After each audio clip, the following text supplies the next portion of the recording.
Have you ever noticed that the older you get, the more your sense of what truly matters transforms? In your youth, building a wide social network might have felt crucial, a badge of honor that signaled how likable, successful, or interesting you were. You may have expended considerable effort nurturing these social circles, organizing get-togethers, calling old classmates, and making room for countless acquaintances. But once you cross the threshold of 70, everything seems to shift. A kind of clarity emerges. You realize that life is fleeting and your energy is a precious resource.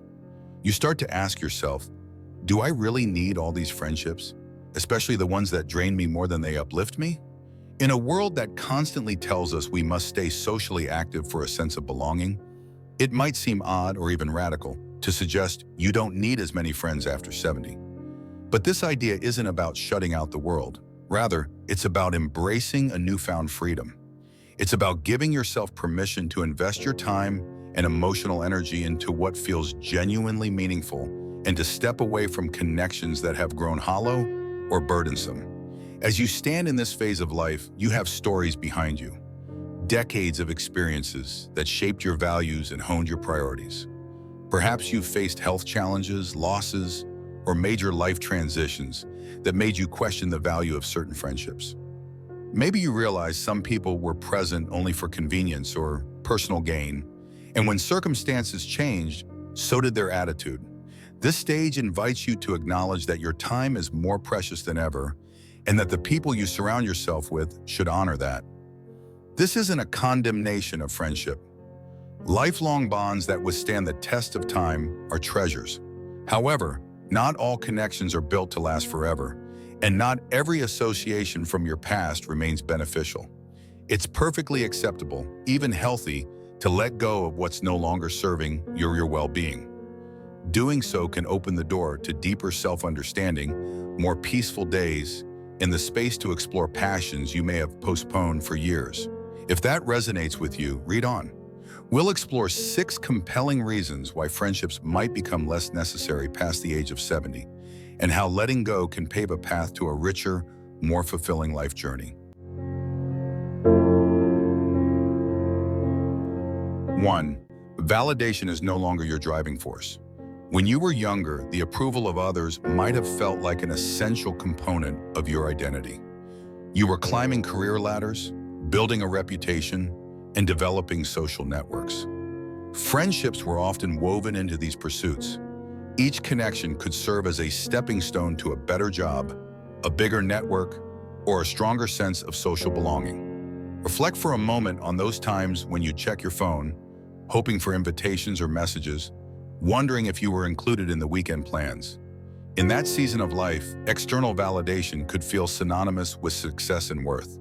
But by the time you've reached 70, you've likely gathered enough life experiences to realize that no external stamp of approval can define who you truly are.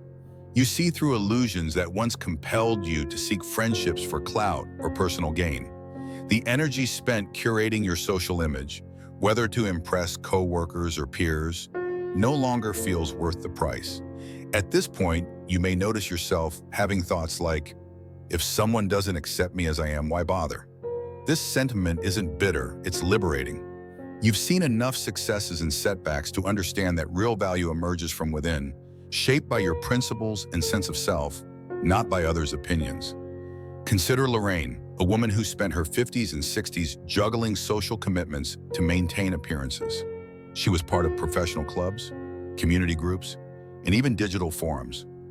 If she missed an event or failed to reply quickly, she worried it would tarnish her reputation.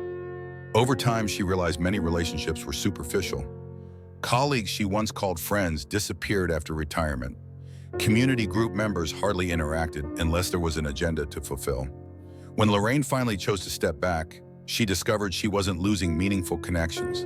She was shedding obligations that no longer resonated. By letting go of friendships driven primarily by validation, you open up emotional space. Instead of chasing approval, you invest in yourself, whether through creative outlets, volunteering in ways that speak to your heart, or savoring quiet afternoons. The relief is palpable when you recognize that you no longer have to prove yourself to anyone. This sense of calm can also enhance your remaining relationships. Those who stay in your life do so because they appreciate the real you, not the performance you used to put on. 2. Peace of mind outweighs social pressures. We live in a society that often equates social activity with happiness.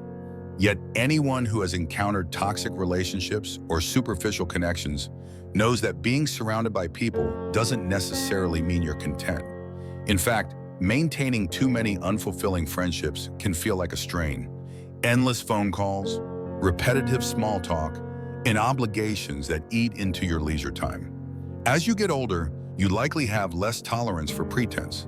The idea of wearing a social mask just to keep someone comfortable begins to feel exhausting.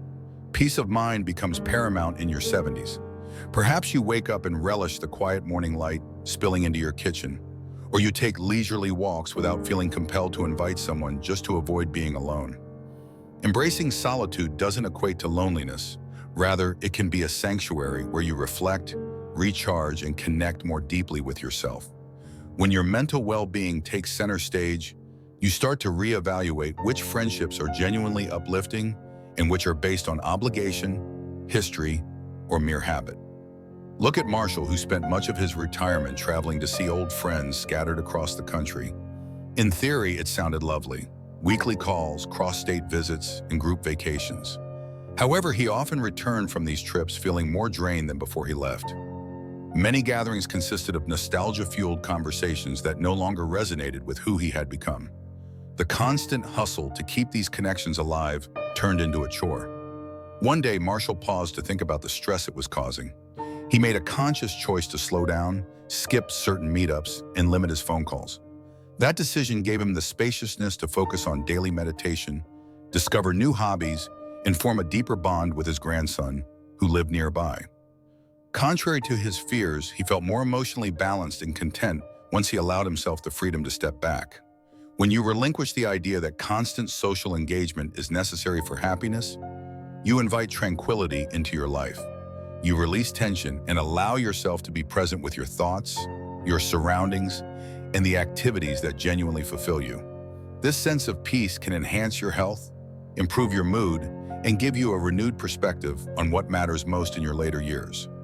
Often, this liberation far outweighs the fleeting sense of belonging that comes from shallow or draining social engagements. 3. Disappointments reduce when you narrow your circle. By the time you hit 70, you've almost certainly experienced the sting of disappointment in friendships.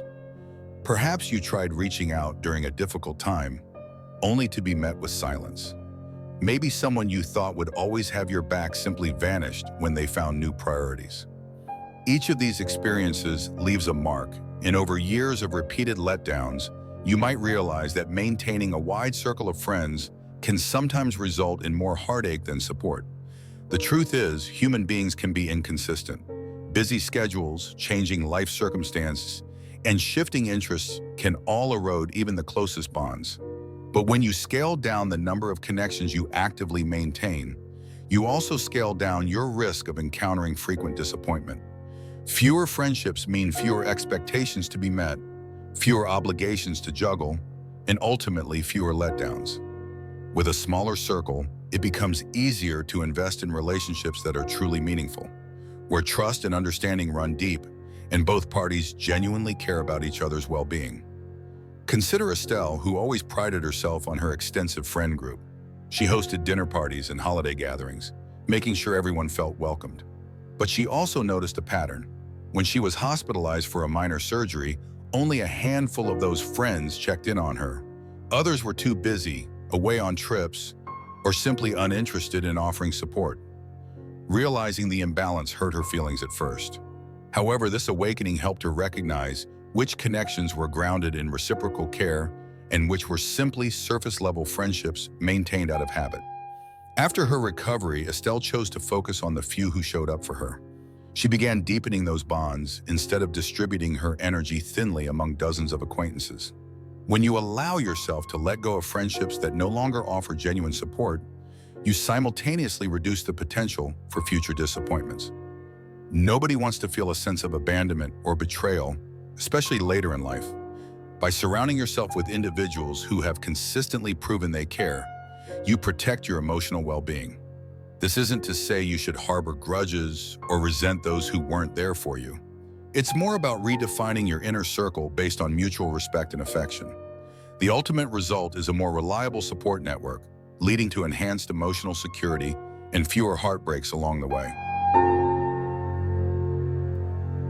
4. Your time and energy are precious commodities. In youth, time seems infinite. You can juggle multiple friendships, various social engagements, and still feel you have endless tomorrows to make up for lost hours. But once you pass 70, you recognize a deeper truth. Each day is an opportunity that won't come again. This awareness instills a heightened sense of value in how you spend your time and energy. When you think back on your decades of life experiences, you likely see patterns, moments you spent worrying about trivial matters or investing in relationships that didn't bring lasting joy. This insight can push you to prioritize only the most meaningful connections and pursuits. As a result, you become more discerning. If a certain friendship repeatedly takes without giving, demands your attention without providing emotional reciprocity, or leaves you feeling anxious rather than uplifted, you might decide it's no longer worth the time you have left. Instead, you could choose to spend an afternoon painting, gardening, exploring spiritual practices, or simply enjoying a good cup of tea in the stillness of your home. Activities that restore and revive your spirit can feel much more nourishing than forcing yourself into social scenarios that deplete you. Take Irving, who discovered woodworking in his 70s. He poured himself into this craft, spending hours refining his skills and producing intricately carved pieces. His friends, mostly the ones he had known from professional settings, didn't quite understand this newfound passion. Some even teased him for wasting time.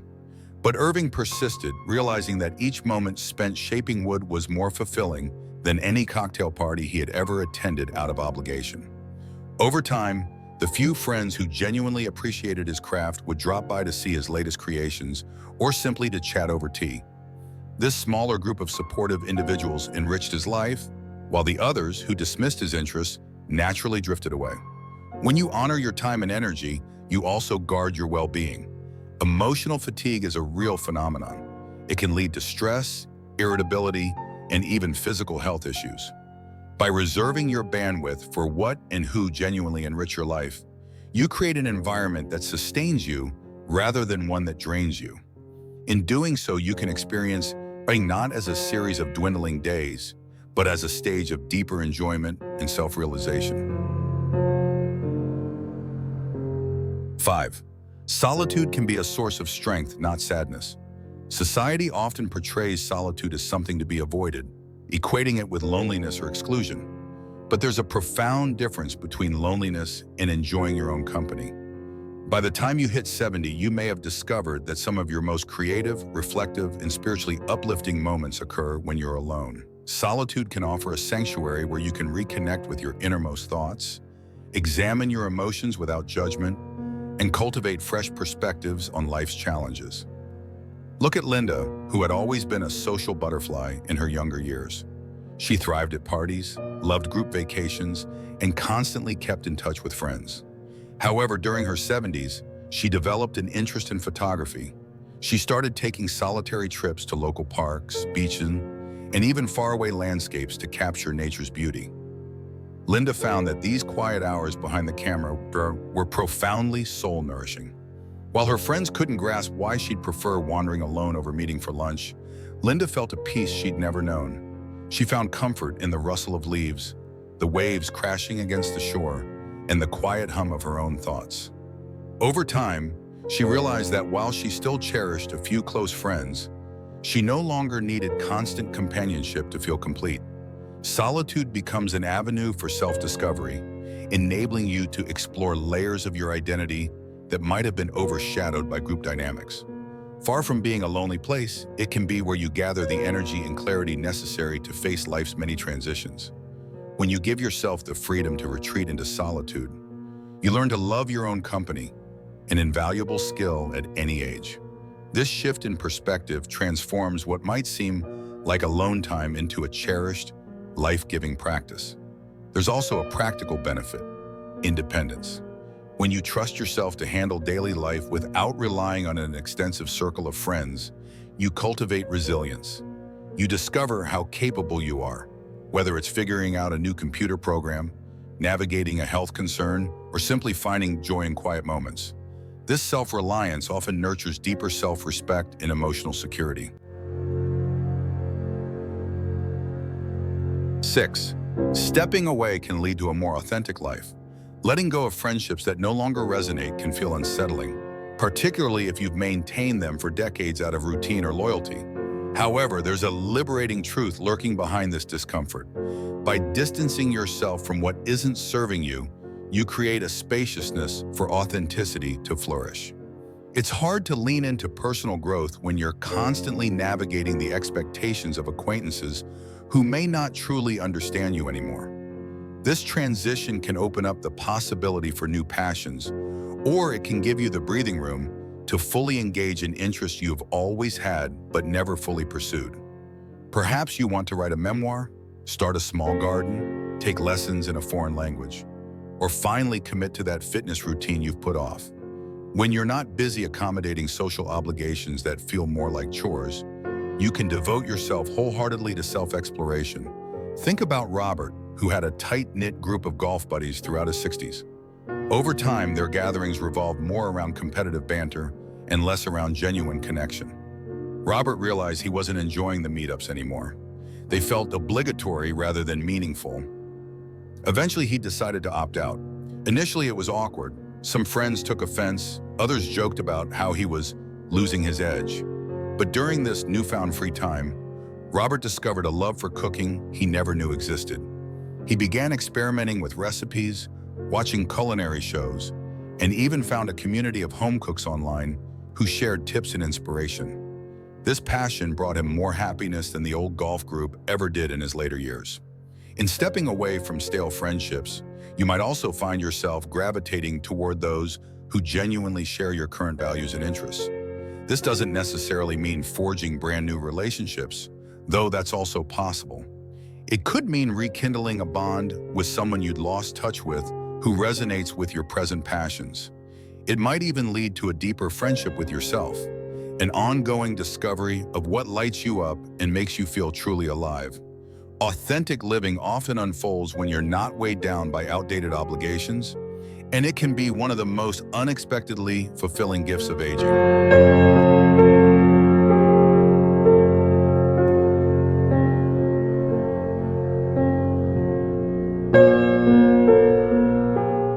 Reaching the age of 70 and beyond offers a remarkable vantage point. It's a time when you can reflect on the mosaic of your life, moments of triumph, heartbreak, laughter, and learning. In this reflective space, you gain the wisdom to differentiate between what's fundamentally important and what's simply noise. Many people discover that large social circles can indeed be more noise than substance, and that inner peace, self-care, and a few close, meaningful connections often outweigh dozens of superficial ones.